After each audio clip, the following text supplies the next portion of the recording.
Hi, இன்னைக்கு நம்ம பார்க்க போகிறது பிசிபெல்லாபாத் சாம்பார் சாதம். இந்த ரெசிபிக்கு ஃபஸ்ட்டு நம்ம அரிசியும் பருப்பும் ரெடி பண்ணி வச்சிடலாம். இப்போ ஒரு குக்கர் எடுத்துக்கோங்க. இந்த கிளாஸுக்கு பாதி கிளாஸு துவரம் பருப்பு எடுத்துக்கோங்க. ஒரு கிளாஸ் போல் அரிசி எடுத்துக்கோங்க. மொத்தமாக 1.5 கிளாஸ் வரணும். ஒரு கிளாஸ் அரிசி, 1/2 கிளாஸ் துவரம் பருப்பு.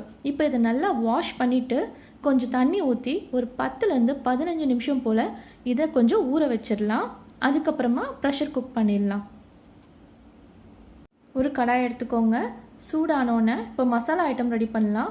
1 டேபிள் ஸ்பூன் கடலைப்பருப்பு, சீரகம், சோம்பு, உளுந்து, பெப்பர், கோரியண்டர் சீட்ஸ் எல்லாமே ஒரு டேபிள் ஸ்பூன் தான். இதை இப்போ இந்த கடாயில் போட்டு நல்லா ட்ரை ரோஸ்ட் பண்ணணும்.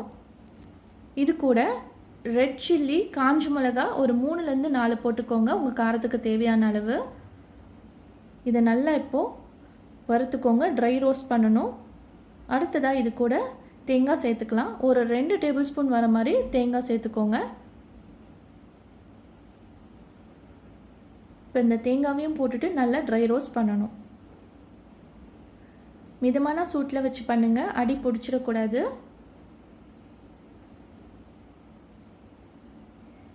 இப்போ பாருங்கள், ட்ரை ரோஸ்ட் ஆகிடுச்சு. இப்போ இதை ஆஃப் பண்ணிவிட்டு கொஞ்ச நேரம் இதை ஆறட்டும். ஆறணுன்னு நம்ம மிக்சியில் கிரைண்ட் பண்ணி பவுடராக எடுத்துக்கலாம். இப்போ அடுத்ததாக நம்ம அரிசி பருப்பு ஊற வச்சுருக்கோம்ல, அதை நம்ம ப்ரெஷர் குக் பண்ணிடலாம். 1.5 கிளாஸ் போட்டிருக்கோம் அரிசி பருப்பு ரெண்டும் சேர்த்து. இப்போ இது கூட 5லேருந்து 6 கிளாஸ் தண்ணி ஊற்றிக்கோங்க. இது கொஞ்சம் நல்ல கொலையாக வரணும். ஸோ அதனால் 5லேருந்து 6 கிளாஸ் போல் தண்ணி ஊற்றிக்கோங்க. நான் 5 கிளாஸ் ஊற்றிருக்கேன். இப்போ இதில் கொஞ்சமாக உப்பு சேர்த்துட்டு எல்லாத்தையும் நல்லா மிக்ஸ் பண்ணிவிடுங்க.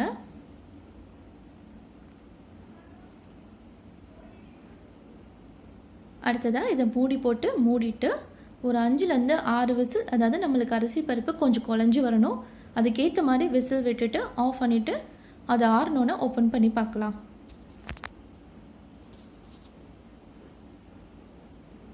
இப்போ பாருங்கள், நம்மளோட அரிசி பருப்பு ரெண்டும் சேர்ந்து நல்லா வெந்து வந்திருக்கு. இதை லைட்டாக இந்த மாதிரி நல்லா மசிச்சு விட்டுருங்க. சூடாக இருக்கும் முறை மசிச்சிட்டோன்னா ரொம்ப ஈஸியாக இருக்கும். ஆறிடுச்சுன்னா ஒரு மாதிரி வெறையாக நின்றோம். ஸோ இந்த பதம் போதும். நல்லா எல்லாத்தையும் நல்லா மிக்ஸ் பண்ணி மசிச்சு வச்சுடுங்க. அடுத்ததாக நம்ம சாம்பார் பண்ண ஆரம்பிக்கலாம். ஒரு பெரிய அகலமான பாத்திரமாக எடுத்துக்கோங்க. அது சூடானோன்னே 2லேருந்து 3 டேபிள் ஸ்பூன் ஆயில்,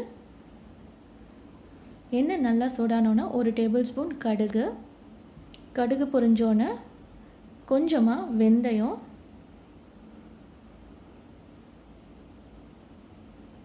கொஞ்சம் கருவேப்பிலை,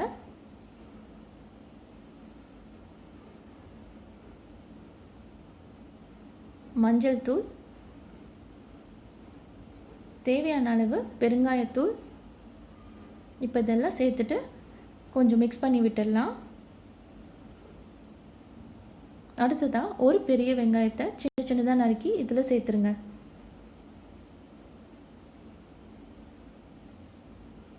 வெங்காயத்தை நல்லா வதக்கணும்.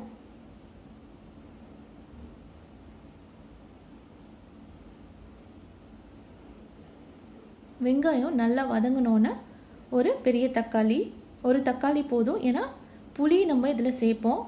புளியை உங்களுக்கு தேவையான அளவு கரைச்சி வச்சுக்கோங்க ஃபஸ்ட்டே. இப்போ தக்காளியை நல்லா வதக்கிடலாம். தக்காளி நல்லா வதங்கி வரணும். அது வதங்கினோன்னே அடுத்ததாக இது கூட நம்ம வெஜிடபிள்ஸ் சேர்த்துடலாம். நான் இன்றைக்கி முருங்கைக்காய், கேரட், பீன்ஸ், வாழைக்காய் இதெல்லாம் சேர்த்துருக்கேன். நீங்கள் உங்கள் விருப்பப்பட்ட வெஜிடபிள்ஸாக சேர்த்துக்கலாம். இப்போ இதெல்லாம் போட்டுட்டு கொஞ்சமாக உப்பு சேர்த்துக்கலாம். ஆல்ரெடி நம்ம ரைஸ் பருப்பு வேக வைக்கும் போது உப்பு போட்டிருக்கோம். இப்போ இதுக்கு தேவையான அளவு உப்பு சேர்த்துக்கோங்க. உப்பு சேர்த்துட்டு நல்லா மிக்ஸ் பண்ணி விட்டுடுங்க.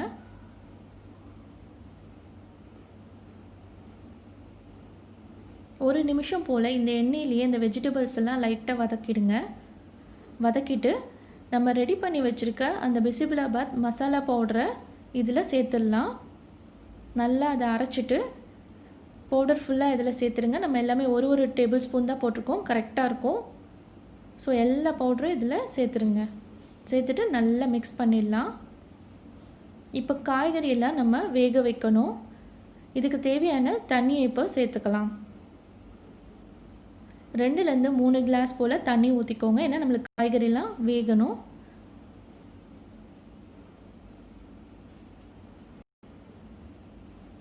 தண்ணி ஊற்றிட்டு நல்லா அதை மிக்ஸ் பண்ணி விட்டுருங்க. சிம்மில் வச்சுட்டே பண்ணுங்கள். இப்போ இதை ஒரு மூடி போட்டு மூடிட்டு காய்கறிலாம் பாதி குக் ஆகிற வரைக்கும் நம்ம வெயிட் பண்ணுவோம். அது பாதி குக் ஆனோன்னே நம்ம புளி தண்ணியை சேர்த்துக்கலாம். இப்போ மூடி வச்சுட்டு அது ஹாஃப் குக் ஆகிற வரைக்கும் கொஞ்சம் வெயிட் பண்ணலாம். ஒரு 5 நிமிஷம் போல் ஆகும். பாதி வெந்தோன்னே இப்போ நான் புளியை கரைச்சி வச்சுருக்கேன். அந்த புளி தண்ணியை இதில் சேர்த்துக்கலாம். உங்களுக்கு தேவையான அளவு நீங்கள் இதில் சேர்த்துக்கோங்க.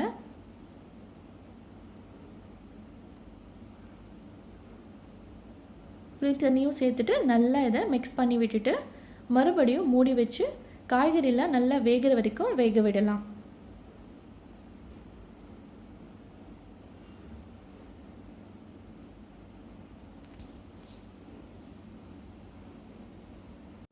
இப்போ ஓப்பன் பண்ணி பார்க்கலாம்.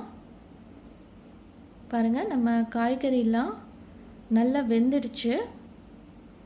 அதை நீங்கள் எடுத்து பார்த்தாலே உங்களுக்கு தெரியும். ஓவர் குக்கும் ஆகக்கூடாது, குழஞ்சிடக்கூடாது.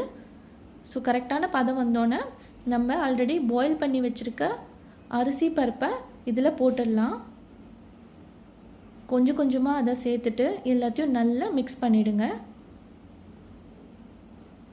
இப்போ எல்லாத்தையும் கொஞ்சம் கூட திட்டாக இல்லாமல் நல்லா மிக்ஸ் பண்ணிவிடுங்க. ஒரு 2 நிமிஷம் போல் இந்த அரிசி பருப்பு காய்கறி கூட நல்லா வேகணும்.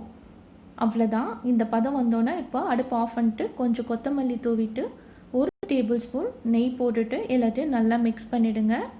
நம்ம பிசிபிலாபாத் இப்போ சூப்பராக ரெடி ஆகிடுச்சு. வெஜிடபிள்ஸ்லாம் சேர்த்துருக்கோம். ரொம்ப ஒரு ஹெல்த்தியான டிஷ். இது ஆறினோன்னு ஒரு பவுலில் மாற்றிடுங்க. நம்மளோட சாம்பார் சாதம் இப்போ சூப்பராக சுட சுட ரெடி ஆகிடுச்சு. நீங்களும் ட்ரை பண்ணி பாருங்கள். ரொம்ப சூப்பராக இருக்கும். உங்களுக்கு இந்த ரெசிபி பிடிச்சிருந்தா லைக் பண்ணுங்கள், சப்ஸ்கிரைப் பண்ணுங்கள், ஷேர் பண்ணுங்கள். மறக்காமல் பெல் ஐக்கான் பட்டனை கிளிக் பண்ணுங்கள். அகைன் நெக்ஸ்ட் வீடியோவில் பார்க்கலாம். தேங்க்யூ.